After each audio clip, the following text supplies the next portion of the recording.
Irmãos, e eu quero começar essa palavra trazendo para vocês o pensamento de um filósofo. Existiu um filósofo ateu chamado Albert Camus. Ele era um ateu e ele baseou todos os seus pensamentos na ideia de que a vida não tem propósito definido. Que a vida, ela é sem propósito. Nós nascemos, vivemos e morremos para nada. É como se a vida fosse vã. Não existe um propósito bem definido e um propósito claro para que possamos viver.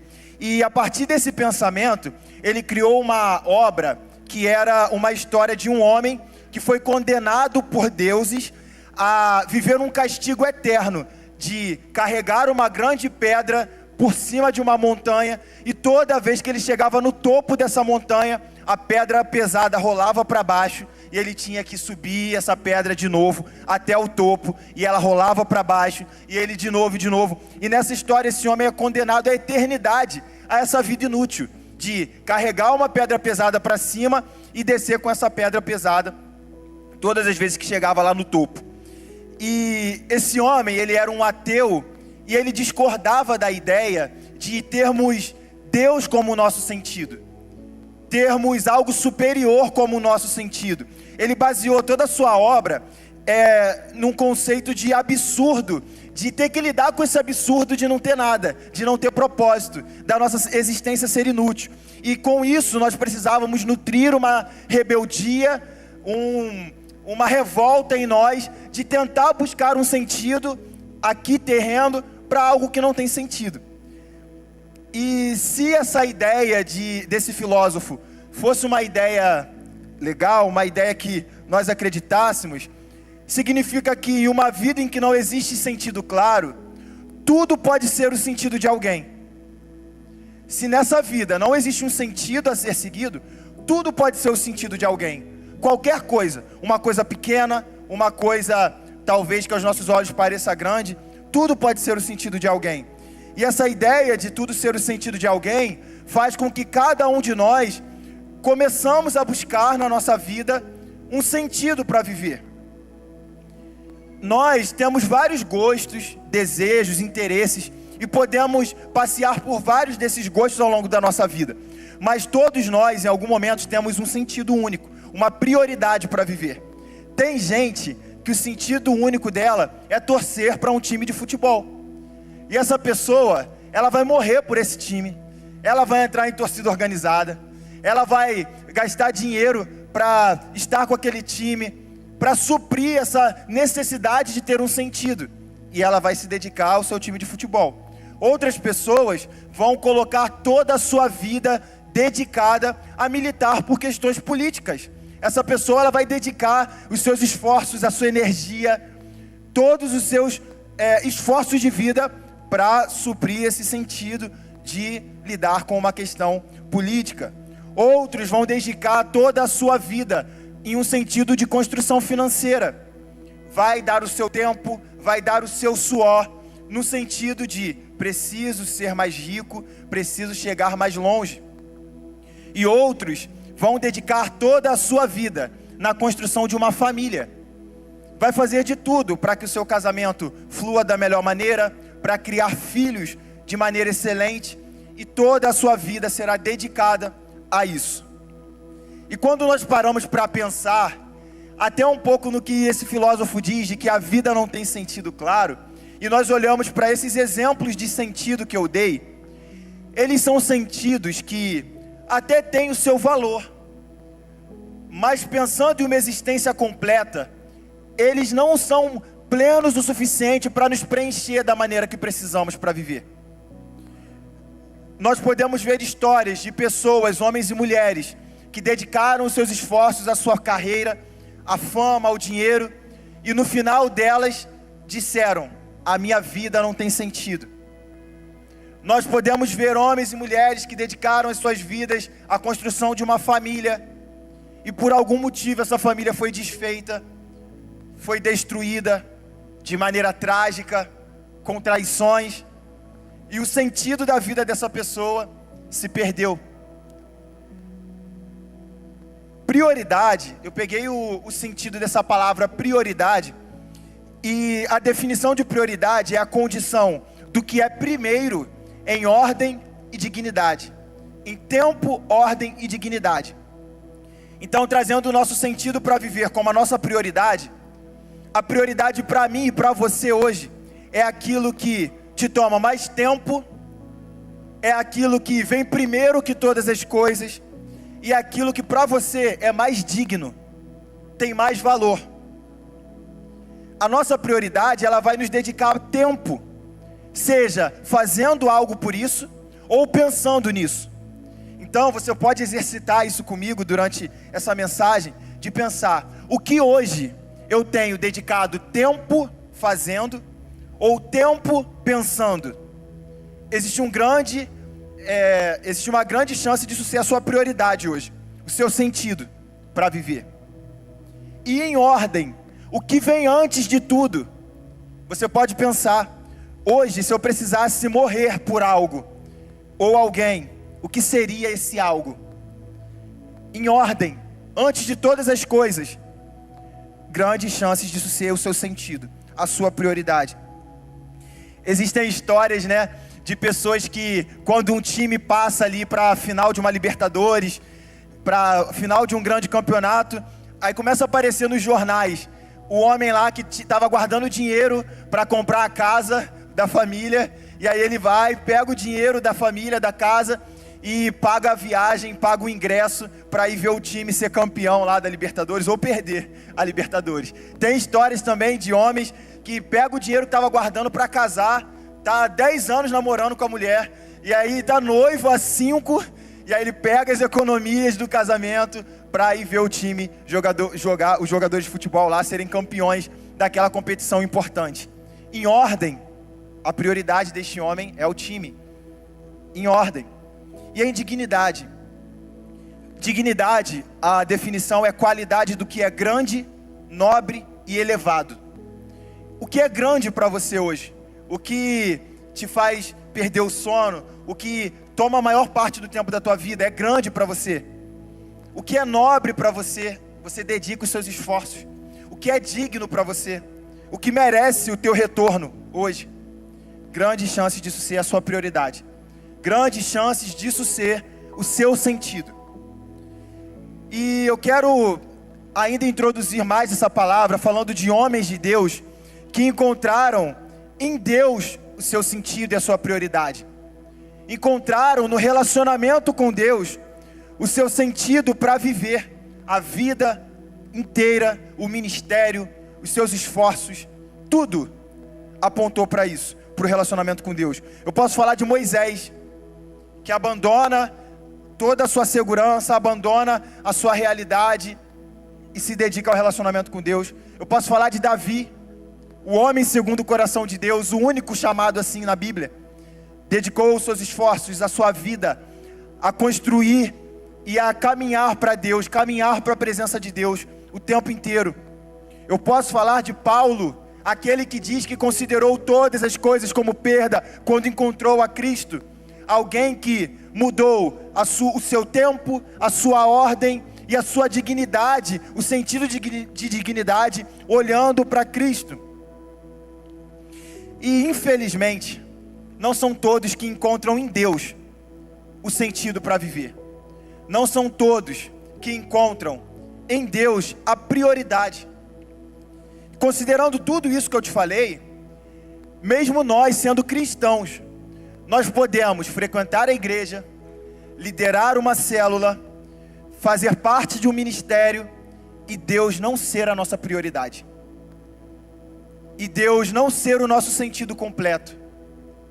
Se nós pensarmos e olharmos para dentro, se Deus não tem tomado a maior parte do nosso tempo, a maior parte dos nossos esforços, a maior parte da consideração do que achamos digno, Ele não tem sido a nossa prioridade, por mais que tenhamos trabalhado por Ele, por mais que tenhamos frequentado a igreja desde o dia do nosso nascimento, por mais que saibamos todos os versículos da Bíblia. Se Ele não é a nossa prioridade, se não gastamos mais tempo nele, se não dedicamos mais a nossa vida e a ordem dos nossos interesses para Ele, Ele não é a nossa prioridade. E eu quero exercitar isso com você hoje. O que te move? O que você tem priorizado mais tempo hoje? Qual tem sido a tarefa, o sonho, o desejo que atrai toda a sua atenção ultimamente? Que você acorda refletindo e pensando sobre aquilo. O que eu vou fazer hoje por essa coisa, para que eu me aproxime mais dela? O que eu vou direcionar hoje, para que eu viva mais tempo com essa prioridade? E a gente pode pensar, Edson, eu acordo todos os dias pensando na minha célula. Eu acordo todos os dias pensando no próximo culto, na próxima escala do louvor. E pensar nas coisas de Deus também não significa pensar em Deus. Pensar no serviço para Deus não significa pensar no relacionamento com Deus, que é algo íntimo, pessoal. E diante de toda essa introdução, o tema da nossa palavra de hoje é: não viva em vão. Eu comecei falando ali daquele filósofo que tinha essa ideia de que a vida não tem sentido. Eu falei de homens que dedicaram a sua vida ao Senhor. E essa palavra vai nos conduzir a partir do texto que leremos em Ageu, no capítulo 1, versículos de 2 a 10. O que significa não viver em vão. Ageu fica lá depois de Sofonias, é um profeta menor. Miqueias, Abacuque, Sofonias. Ageu, capítulo 1, versículos de 2 a 10.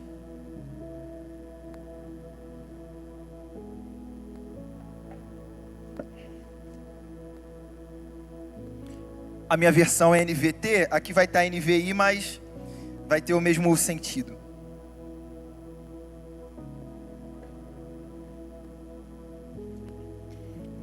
Amém? Ageu capítulo 1, versículos de 2 a 10. Assim diz o Senhor dos Exércitos: este povo diz, ainda não chegou a hora de reconstruir a casa do Senhor. Então o Senhor enviou esta mensagem por meio do profeta Ageu: por que vocês vivem em casas luxuosas, enquanto a minha casa continua em ruínas? Assim diz o Senhor dos Exércitos: vejam o que tem acontecido com vocês. Plantam muito, mas colhem pouco. Comem, mas não se saciam. Bebem, mas ainda têm sede. Vestem-se, mas não se aquecem. Seus salários desaparecem, como se vocês os colocassem em bolsos furados. Assim diz o Senhor dos Exércitos: vejam o que tem acontecido com vocês. Agora subam as colinas, tragam madeira e reconstruam a minha casa. Então me alegrarei nela e serei honrado, diz o Senhor. Vocês esperavam colheitas fartas, mas elas foram escassas.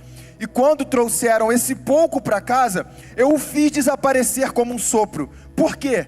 Porque a minha casa continua em ruínas, diz o Senhor dos Exércitos, enquanto vocês estão ocupados construindo suas casas.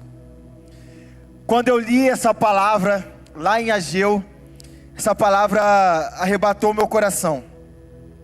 Essa palavra me trouxe imediatamente um temor por exatamente essas perguntas que o Senhor faz ao povo. Por quê? Enquanto a minha casa está em ruínas, você vive de maneira luxuosa. Vocês plantam muito, colhem pouco. Comem, mas não se saciam. Bebem muito, mas ainda têm sede. Vestem, mas não ficam aquecidos. Seus salários desaparecem, como se vocês colocassem em bolsos furados. E essa palavra, ela foi direcionada através do profeta Ageu para o povo de Israel no período pós-exílio. O exílio do povo de Israel foi o momento em que, a partir da sua rebeldia, a partir de quando o povo de Israel se esquece de Deus, decide viver pelos seus próprios interesses, pelos seus próprios gostos, começam a adorar outros deuses, fazer casamentos estrangeiros que os distanciavam dos costumes de Deus, começam a fazer tudo que é contrário ao que Deus queria. Eles vivem uma condenação por isso, e eles são exilados. Então eles são condenados a viver um exílio. Eles são condenados a viver como escravos em uma terra estrangeira durante 70 anos. E esse pós-exílio era a promessa que Deus tinha dado de que um dia eles voltariam à sua terra, à sua nação. De que um dia eles voltariam a ter um relacionamento pleno com Deus e Deus voltaria a abençoá-los, a cuidar deles, a fazer com que eles fossem o povo próspero que o Senhor tinha escolhido. E o templo do Senhor aqui, lá no pós-exílio, o que aconteceu? Aquela nação ficou completamente destruída. O seu templo foi arruinado. Pedras foram colocadas ao chão. Ele foi queimado, incendiado. As casas daqueles povos foram desabitados. Então era uma terra desértica, uma terra com ruínas, com destruição para todo lado. Como se hoje em Piabetá tudo caísse, tudo ruísse e virasse tipo um Chernobyl, sabe? Chernobyl lá que teve aquela explosão nuclear e virou um local inabitado, como se fosse isso. E nesse momento, alguns líderes do povo de Israel e alguns dos homens, de algumas pessoas, eles puderam voltar para o povo, para a sua nação. E neste momento, aqui em Ageu, eles já estavam vivendo ali, habitando nas suas cidades. E você imagina, igual aquele conceito lá de investimento, né? Você compra algo que está quebrado, quando você compra mais barato. E aí depois você pode vender mais caro. Esses homens, eles chegaram na terra sozinhos. Então provavelmente eles poderiam escolher o lugar que eles queriam construir suas casas. Eles podiam pegar primeiro os recursos naturais para construir as suas posses, para fazer tudo o que eles quisessem. E neste momento, esse povo estava vivendo essa realidade. O momento pós-exílio é como se fosse a segunda chance para aquele povo. Eles já tinham vivido escolhendo seus próprios interesses. Eles já tinham se esquecido do Senhor. E eles foram condenados por isso. E agora era a segunda chance.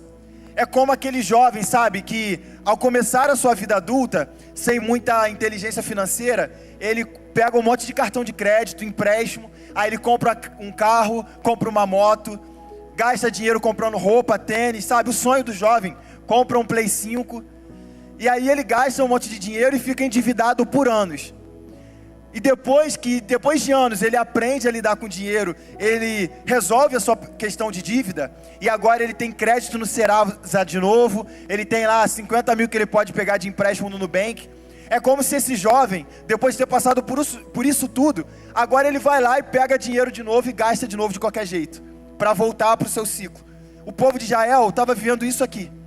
Eles já tinham passado por uma recuperação, e agora eles precisavam escolher aprender com seus próprios erros e não cometer mais. Só que eles começaram a sua vida escolhendo errado, priorizando os seus interesses, priorizando o que tinha valor para eles e não priorizando a reconstrução do templo. A reconstrução do templo significava a própria presença de Deus. Nós vemos lá em livros anteriores a esse livro como foi a construção desse templo. E é lindo ver quando diz que a presença do Senhor habitou por aquele templo e Deus fez promessas maravilhosas. Vocês serão o meu povo, que se chamarem pelo meu nome, se humilharem, orarem, buscar a minha face, eu os ouvirei do céu, perdoarei os seus pecados, sararei a sua terra. Essa era a promessa que esse povo tinha. E eles estavam escolhendo deixar de lado esse templo. Não, deixa o templo para depois eu reconstruo. Deixa eu primeiro reconstruir a minha casa com um fino acabamento, uma casa de alto padrão. Depois eu penso nisso. E diante desse texto, diante dessa palavra e diante dessa realidade, e diante deste tema, não viva em vão, eu quero trazer em 3 pontos o seguinte: eu paro de viver em vão quando, primeiro, eu aprendo a tratar como prioridade o que é mais importante. Nós só encontraremos sentido na nossa vida, sentido verdadeiro, quando nós aprendermos a tratar com prioridade o que é mais importante. Existem coisas mais importantes na nossa vida. Existe uma ordem de importância para as coisas. E na maioria das vezes nós somos perdidos quanto a essa ordem. E às vezes a gente prioriza o que é menos importante. E o que é mais importante fica de lado, como esse povo fez. Lá nos versículos de 2 a 4, diz o seguinte: assim diz o Senhor dos Exércitos, esse povo diz, ainda não chegou a hora de reconstruir a casa do Senhor. E aí o Senhor, através do profeta, diz, por que vocês vivem em casas luxuosas, enquanto a minha casa continua em ruínas? Esse povo, claramente, estava com a ordem de valores invertida. Para eles, era mais importante construir a casa do que reconstruir o templo.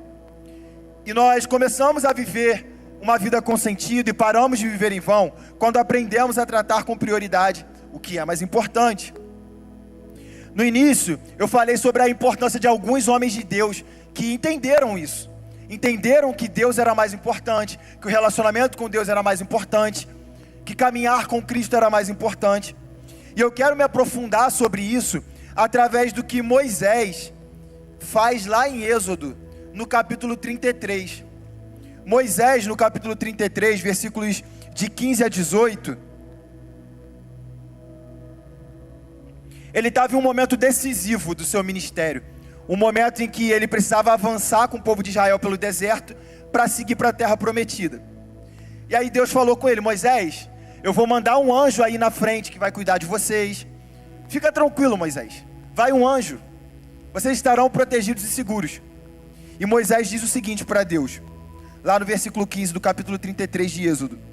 Então Moisés disse, se não nos acompanhares pessoalmente, não nos faça sair deste lugar. Se não nos acompanhares, como os outros saberão que o meu povo e eu contamos com teu favor? Pois é a tua presença em nosso meio que nos distingue, teu povo e eu, de todos os povos da terra. E o Senhor respondeu a Moisés, certamente farei o que me pede, pois eu me agrado de você, e eu o conheço pelo nome. E Moisés disse, então peço que me mostres a sua presença gloriosa. O pedido de Moisés tem a ver com a presença de Deus. Moisés priorizou a presença de Deus. A prioridade de Moisés não era chegar na terra prometida.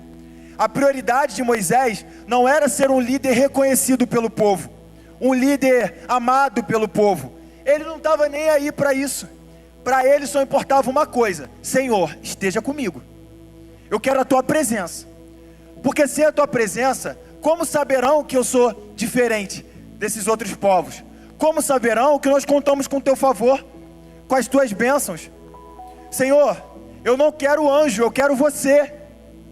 Senhor, eu não quero a conquista de chegar a outra terra.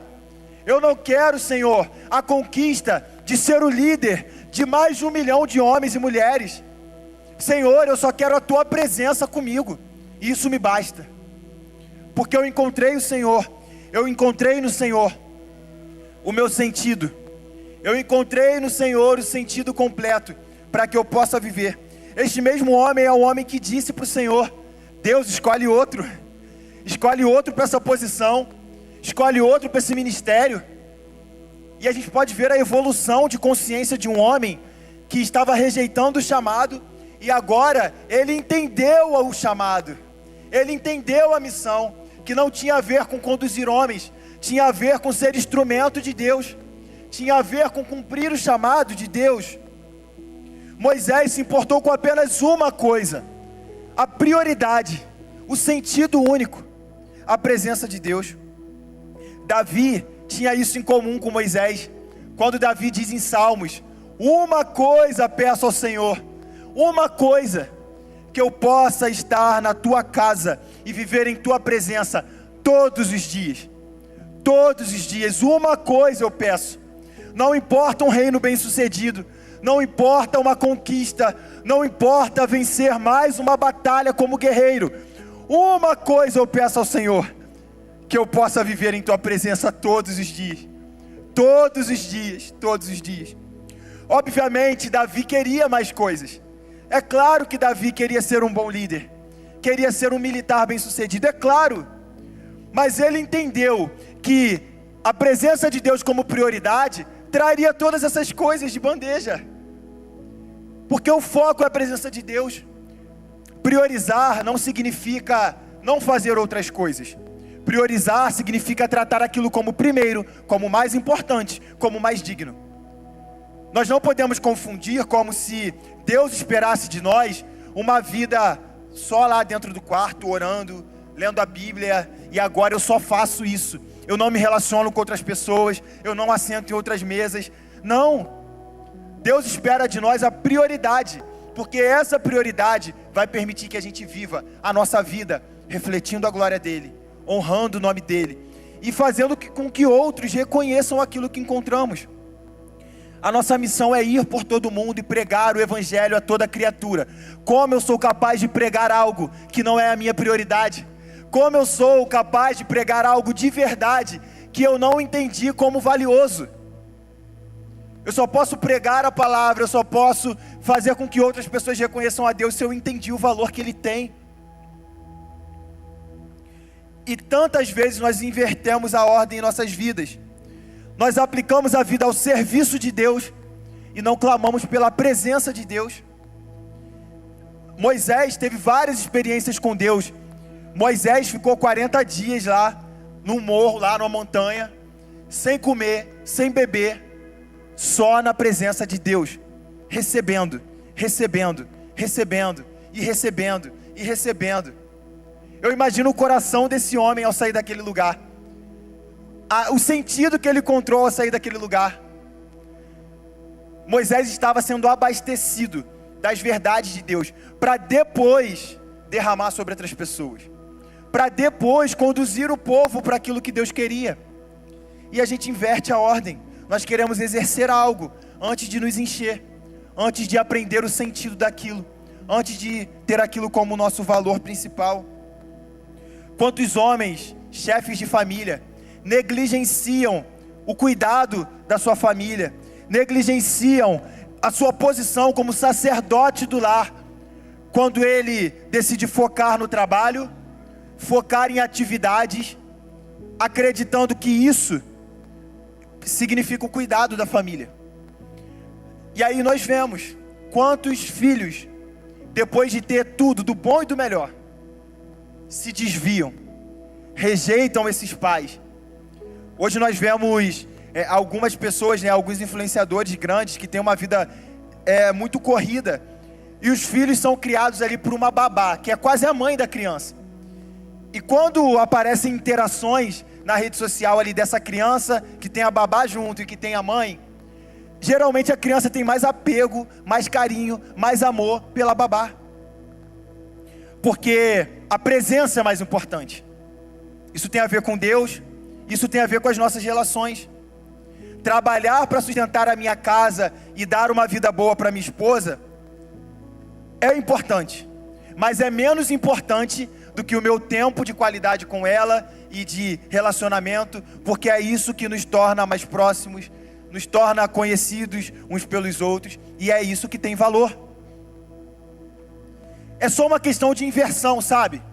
Não quer dizer que trabalhar muito para dar uma boa vida à nossa família é indigno. Não, isso tem o seu valor, mas tem esse valor depois da presença com os filhos, depois do relacionamento, depois com a construção de intimidade, só depois. Essa busca pelo trabalho, pelo próprio sustento, nos leva a uma falsa ilusão e uma falsa segurança de que fazer isso é o mais importante, é o prioritário, porque dependemos e precisamos disso. Mas quando entendemos a ordem correta, entendemos que é Deus quem provê, que é Deus quem sustenta, que é Deus quem tem o melhor para mim, eu consigo fazer essas coisas com um equilíbrio.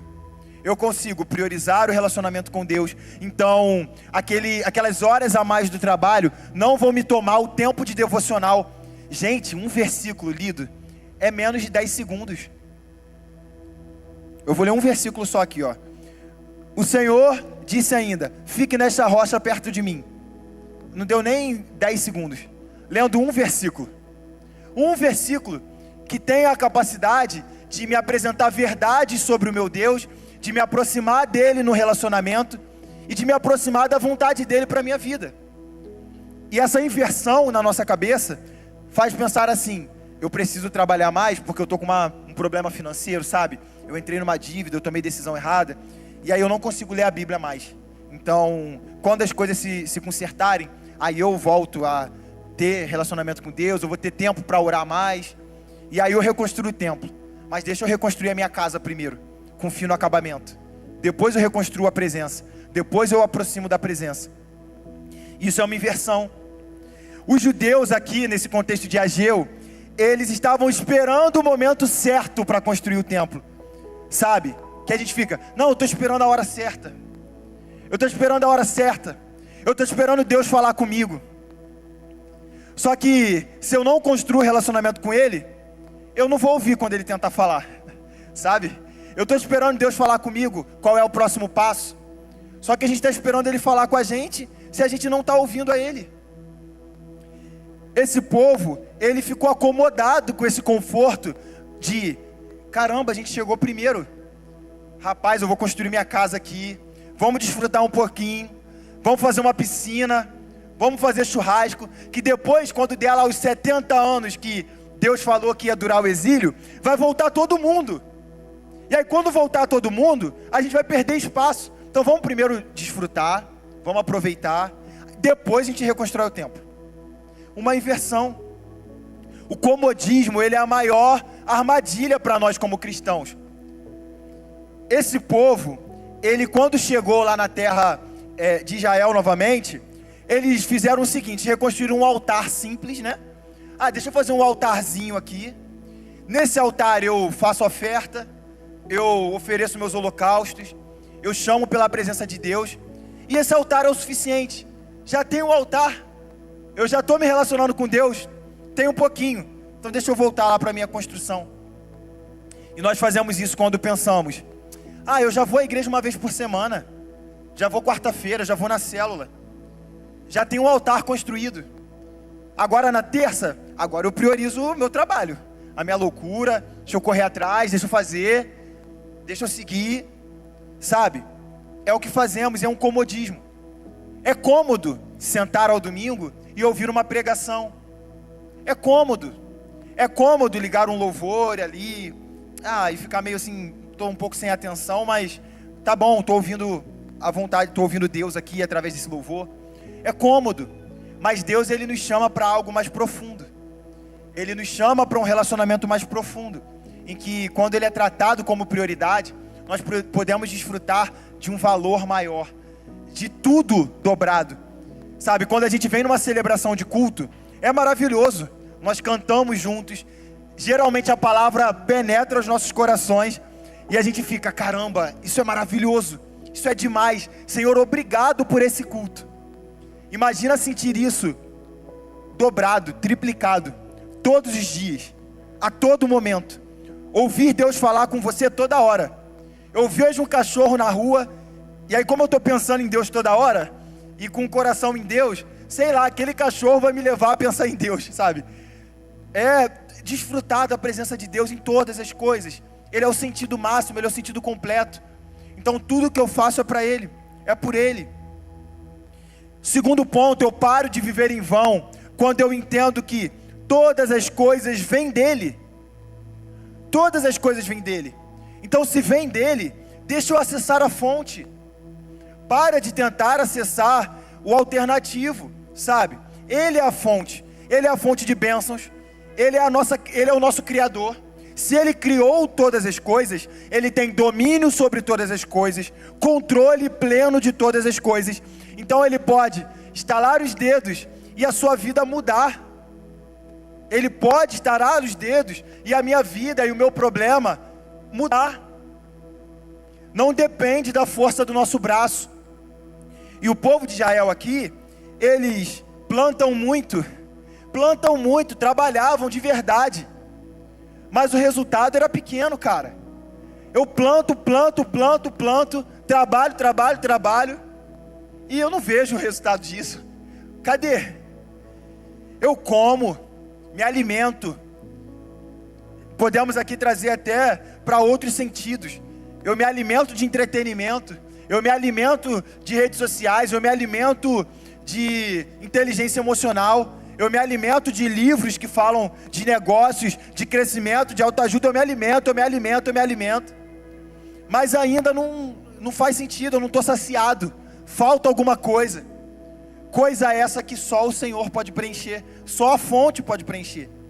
Bebem e sentem sede, Ele é a água viva. vestem-se, mas não se aquecem, vivem um completo desconforto, tentando se aquecer, tentando encontrar segurança, conforto, mas não conseguem. Isso aqui, essa parte do salário, né? Isso aqui pega a gente de jeito. O salário é como se estivesse colocando em bolso furado. Isso pega a gente, cara. Não tem como. A gente pensa, né, na economia, no quanto as coisas estão caras. Meu Deus, você vai no mercado, compra 4 itens, R$100. Tá brabo, porque na minha vez, queria ter vivido no tempo lá da colheita, sei lá, a gente plantava, comia da terra, sei lá, porque só na minha vez, os bolsos como se estivessem furados, desaparecendo o dinheiro. É um trabalho vão, é uma vida vã, por uma simples inversão de prioridade, uma simples inversão de sentido. Existe um versículo que diz: se o Senhor não guardar a casa, em vão trabalham os que vigiam. Se o Senhor não guardar a casa, em vão vigia o sentinela. Não adianta ter segurança, não adianta proteção, não adianta armas. Se o Senhor não guardar a casa, é vão. Se o Senhor não estiver dentro do nosso trabalho, é vão. Se o Senhor não estiver dentro dos nossos relacionamentos, no nosso casamento, nos namoros, na criação dos filhos, é vão. Se o Senhor não guardar a casa, em vão vigia. E o Senhor, Ele só guarda aquilo que permite que Ele guarde. O povo de Israel, quando ele começa a pecar, quando ele começa a escolher outros deuses, ele está dizendo o seguinte para Deus: Deus, eu não preciso mais da tua segurança, eu não preciso mais da aliança que o Senhor fez comigo, eu não preciso, porque agora eu estou de outra forma. Adorar outros deuses nesse contexto aqui significava não confiar que o nosso Deus era suficiente. E aí eles iam lá sacrificar filho, fazer um monte de loucura para deuses de pedra, para deuses de madeira. Em vão vigia aquele que não tem o Senhor guardando a casa. E eles estavam desprotegidos. Eles foram para o exílio por isso. Eles perderam a vida por isso. Aquele povo tentou com a força do braço, mais uma vez. Tentou encontrar sentido mais uma vez com a força do braço. Ter o senso errado daquilo que é importante nos faz gastar energia com coisas vãs. Quantos de nós estamos vivendo uma vida cansada? Tá pesado viver, sabe? Tá pesado, porque você acorda pela manhã, você abre o seu celular, e a primeira coisa que nós vemos ao abrir os nossos celulares, ao despertar, é uma notícia sobre uma guerra que está estourando no país XYZ.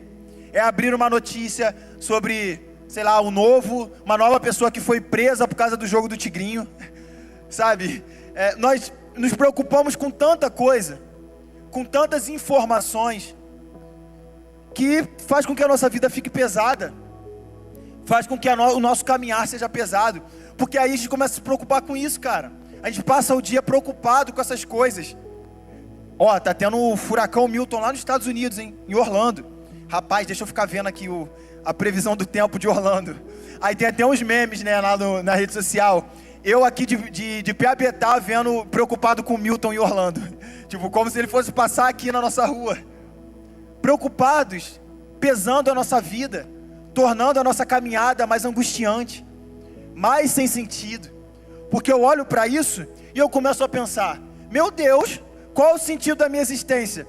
Pode passar um vento aqui, levar tudo e eu morrer? Ah, então não tem sentido? Qual é o sentido? Qual é o sentido?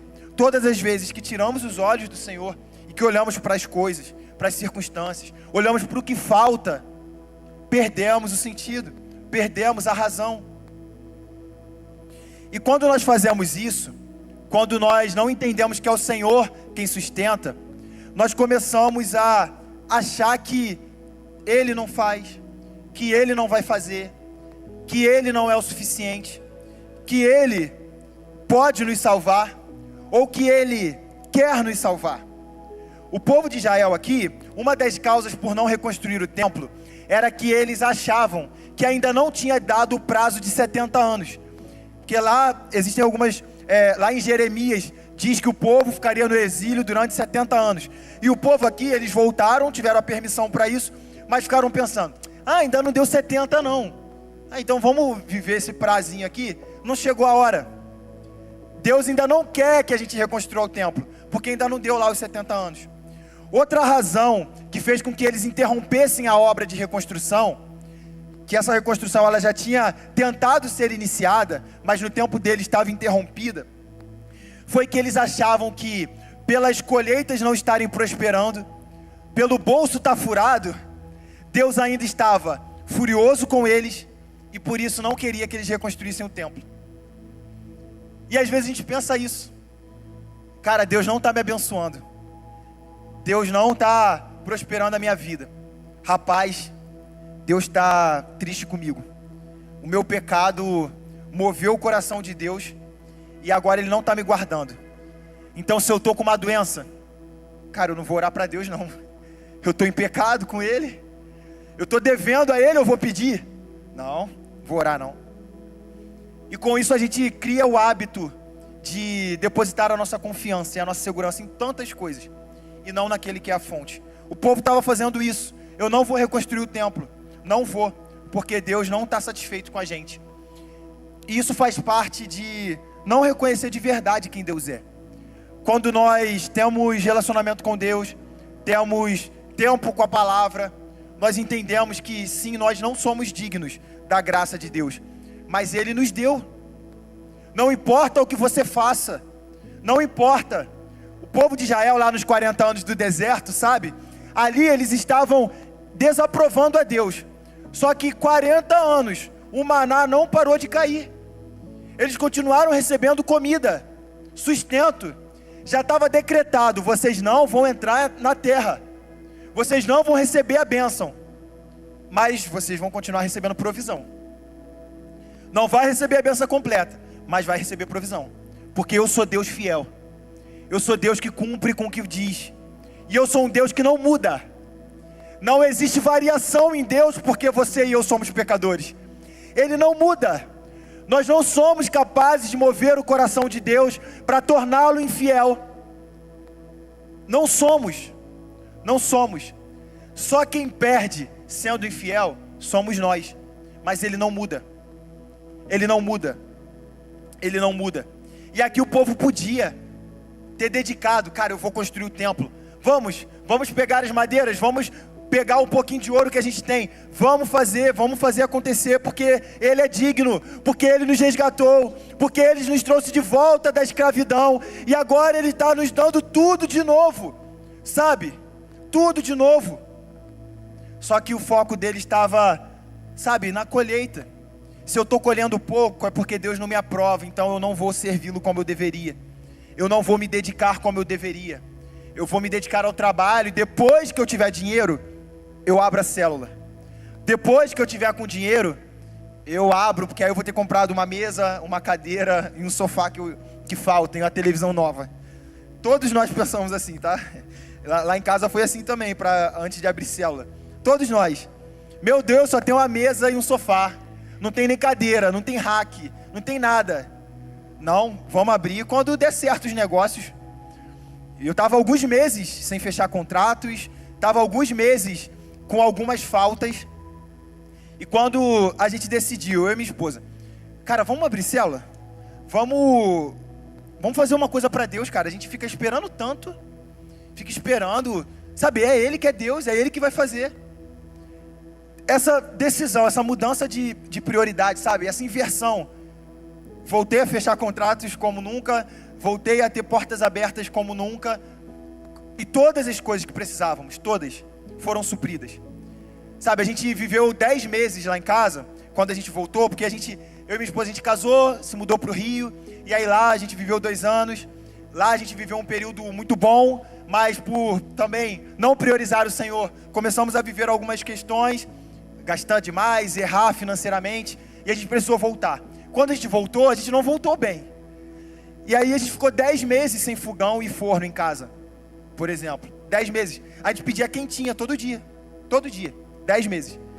E a gente, quando falou, vamos abrir célula, chegou fogão, chegou forno, chegou cadeira, chegou mesa, sabe? E não tem a ver com a gente não tem a ver com o nosso coração não, a gente não é melhor não.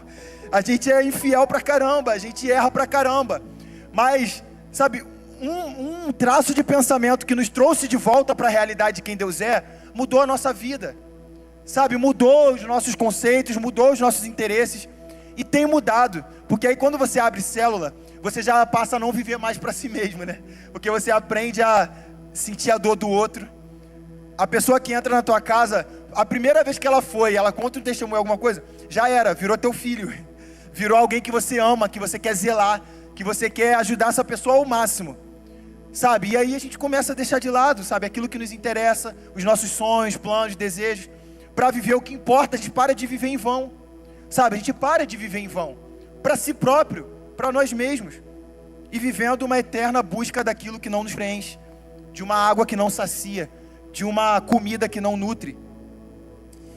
E o povo de Israel também, uma das coisas que fez com que eles não construíssem o templo, é porque eles tiveram muita oposição dos samaritanos. Eles enfrentaram muito com os samaritanos, né? Eles ficavam, toda vez que tentavam construir, existia uma oposição, vinha lá um monte de gente para falar, não reconstrói não vai dar certo e tal. E aí eles pensavam, cara, os samaritanos não perturbaram a gente para reconstruir a nossa casa, mas se a gente reconstruir o templo, a gente vai arrumar problema. Então vamos só reconstruir a casa e ficar quietinho.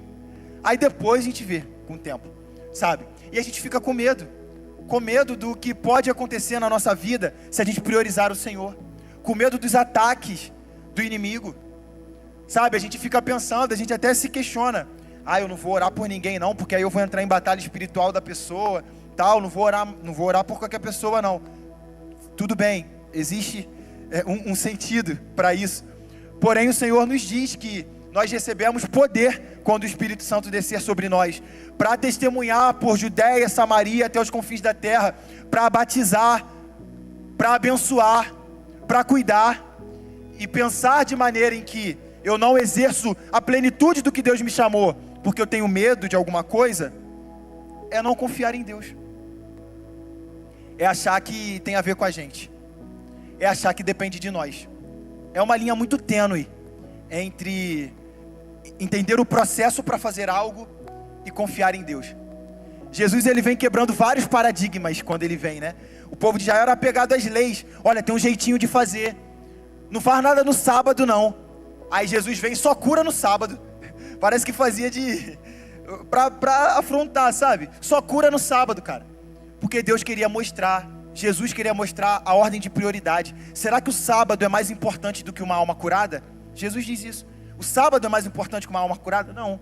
Então tudo bem, existe essa regra, existe essa recomendação, existe essa lei, mas uma vida é prioridade.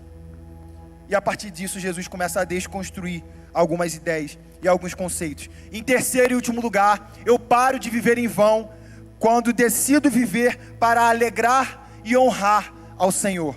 Lá no versículo 8 diz: agora subam as colinas, tragam madeira e reconstruam a minha casa, então me alegrarei nela e serei honrado nela, diz o Senhor.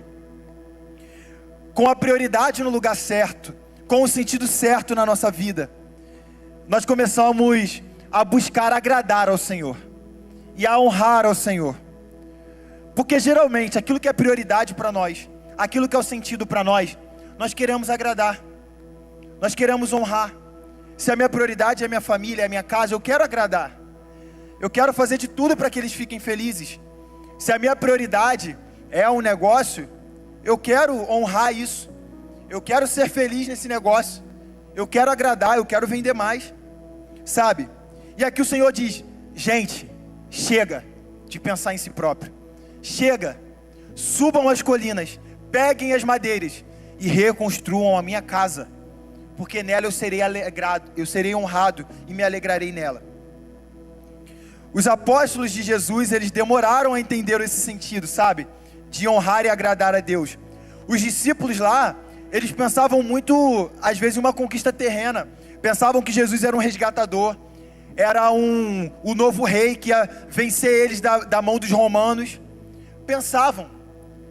Mas depois, a preocupação deles se tornou em honrar e agradar ao Senhor. E todos os discípulos, todos, morreram pelo Senhor. Não morreram pela causa da sua nação, não morreram pelo bem-estar das suas famílias, eles morreram pelo Senhor. Porque eles aprenderam, entenderam que agradar ao Senhor e honrar ao Senhor é o maior sentido que alguém pode ter. Não viver em vão significa honrar e agradar o Senhor e tratá-lo como prioridade até a morte. Viver uma vida honrando, viver uma vida agradando e, se for preciso, morrer para agradá-lo, morrer para honrá-lo. Esses homens entenderam isso. Eles entenderam que só Ele era digno, só Ele. Ser digno, né, é a qualidade do que é grande, é a qualidade do que é nobre e do que é elevado. Foi o que eu falei lá no início. Só o Senhor é grande como nenhum outro, é nobre como nenhum outro, e é digno. Só o Senhor, Ele está acima de todas as coisas. Só o Senhor é digno de confiança. O nosso esforço pelo trabalho, sabe, o trabalho não é digno de confiança, porque amanhã pode vir uma pandemia e não tem mais trabalho. As pessoas pelas quais dedicamos as nossas vidas, elas são importantes demais. Daremos as nossas vidas por elas. Mas o Senhor é o único digno. É o único que não pode te trair. É o único que não pode mentir para você. É o único que é digno, que é honrado. Então, em ordem de prioridade, é o Senhor. É o Senhor. Jesus fala isso. Quando chegam até Ele e dizem: Senhor, os seus pais, a sua mãe, os seus irmãos estão lá fora. E Jesus diz: os meus irmãos, a minha mãe, a minha família, são os que estão aqui comigo, na minha presença. São aqueles que traçam um relacionamento comigo. Em outro momento Jesus diz: aquele que considera mais importante a sua família, a sua casa, os seus negócios, não é digno de ser chamado meu discípulo.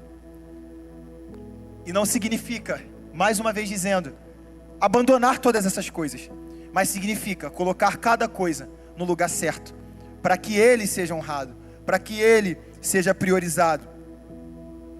Esses homens viveram uma vida para honrar e alegrar o Senhor. Nós muitas vezes estamos nos esforçando para alegrar e honrar homens, alegrar e honrar a nós mesmos. E quando tem uma necessidade de escolha, ou eu honro o Senhor ou eu honro algo, às vezes a gente honra algo e não honra o Senhor. A gente precisa olhar para isso e priorizar o Senhor. Sabe, esse senso de ordem, de prioridade, do que é importante, e de honra e dignidade. Eu poderia falar que a palavra digno, né, a dignidade, tem a ver com o mesmo sentido de merecimento. Então aquilo que é digno é algo que merece. Então eu adoro o Senhor porque Ele é digno, porque eu sei quem Ele é, porque Ele merece o principal lugar na minha vida. Ele merece honra, Ele merece glória, mais do que qualquer outra coisa. Então Ele é digno. E aí, pensando nessa questão de merecimento, sabe, é como um homem que sai da sua casa, tá lá a sua esposa, os seus filhos, bonitinho. A sua esposa faz o alimento todos os dias, passa a sua roupa. Ou então essa esposa trabalha também, se esforça também para trazer o sustento para casa. Sabe, anda lado a lado. E esse homem, todas as vezes que ele chega no seu trabalho, as conversas dele são sobre traição, sobre conhecer outras mulheres, sobre olhar uma menina mais nova que passa na rua. E ele está tirando completamente a dignidade da sua esposa, da sua família, de quem merece essa dignidade, de quem merece essa honra. Isso é muito sério, porque em vários momentos Deus compara o nosso relacionamento com Ele como um casamento. E isso é tão engraçado que Deus, Ele até pede para o profeta Oséias, em um momento, lá no livro de Oséias retrata isso, para Oséias se casar com uma mulher prostituta, para que o povo de Israel visse como ele estava se comportando como uma mulher que trai o seu marido diante do relacionamento com Deus. Deus, ele pede isso para o profeta, para que isso retratasse para o povo: vocês estão me traindo, vocês estão honrando e dignificando algo que não é digno, algo que não é honrado. E Deus tem zelo pelo relacionamento conosco. Ele estabeleceu para que fosse um relacionamento perfeito, em que nós encontramos toda a segurança, cara, que precisamos. Nós encontramos todo o conforto, toda a provisão em Deus. Em Deus. E caminhando para o final, nós podemos aprender com a história de aqui no livro do profeta Ageu, nessa carta, algo muito interessante. Vários momentos na Bíblia, né, a gente vê um final triste, né? Alguém que não ouve a voz de Deus, alguém que não ouve a ordem, alguém que não muda aquilo que é direcionado, várias vezes. Mas graças a Deus, o povo aqui nesse momento em Ageu muda quando ouve essa recomendação. Eles mudaram, eles foram transformados. Aqui no capítulo 1 ainda, no versículos de 12 a 15, diz o seguinte: então Zorobabel, que era o líder naquela época, filho de Sealtiel, e o sumo sacerdote Josué, filho de Jeozadaque, e todo o remanescente do povo, todos aqueles que voltaram ali naquele tempo, obedeceram a mensagem do Senhor seu Deus. Quando o povo ouviu as palavras do profeta Ageu, que o Senhor seu Deus tinha enviado, temeu o Senhor.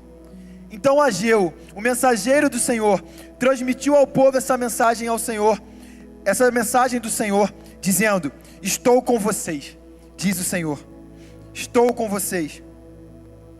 E aqui o povo, ele mudou completamente agora a sua ordem de valores, e eles entenderam: gente, nós precisamos honrar o Senhor acima de tudo. Nós precisamos agora priorizar o que é importante, priorizar o que tem valor, priorizar aquilo que é primeiro, e o Senhor é o único digno da primazia nas nossas vidas. Então vamos, a partir do líder, vamos reconstruir, vamos subir as colinas, vamos pegar as madeiras para reconstruir o relacionamento com Deus. E hoje o Senhor nos convida, e Ele nos chama: vamos reconstruir o relacionamento pleno com Deus, vamos entender o lugar dEle como primeiro, vamos mudar agora, a partir de hoje, os nossos interesses, os nossos desejos e gostos, para priorizar o Senhor. Lá em Ageu ainda no capítulo 2, é um livro bem pequenininho, ele só tem 2 capítulos, você lê em um dia inteiro o que aconteceu nessa história. Lá no versículo 18 a 23, diz, lá no capítulo 1 tem 2 momentos em que Deus fala assim: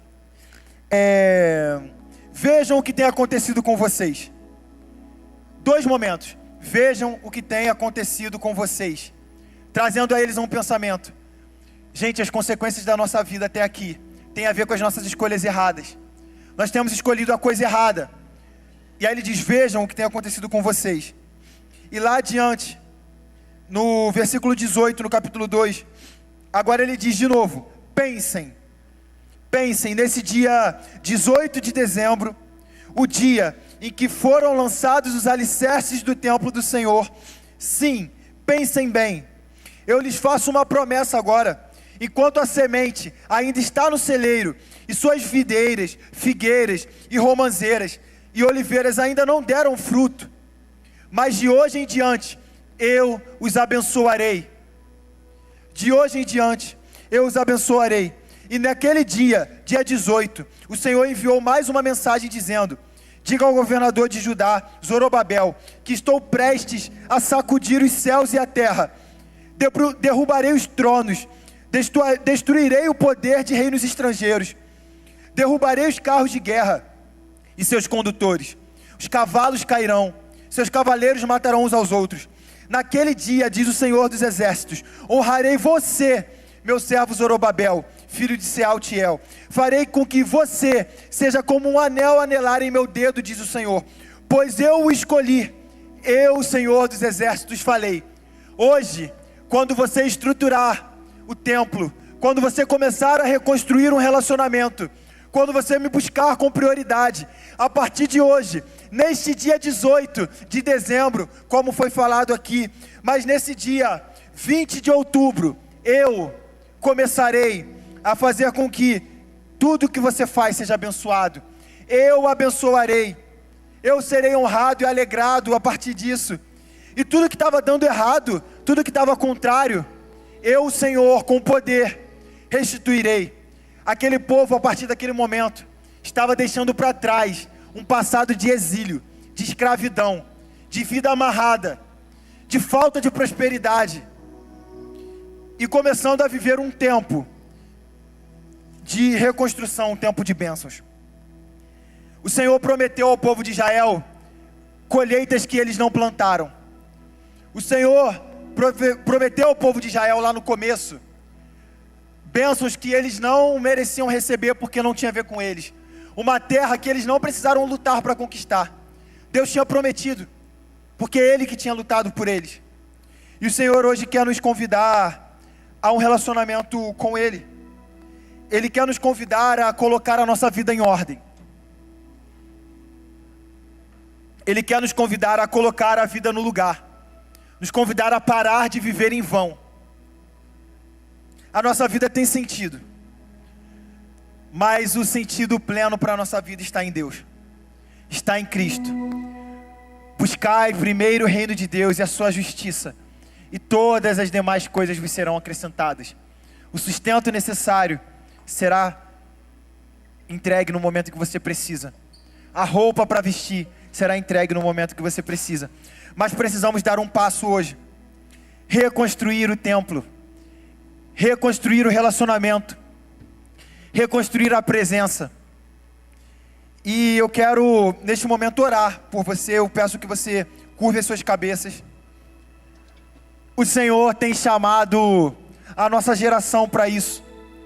Em um tempo em que vários ministérios se levantam, falsos profetas se levantam, apresentando um evangelho limitado, um evangelho da busca por bens, por conquistas.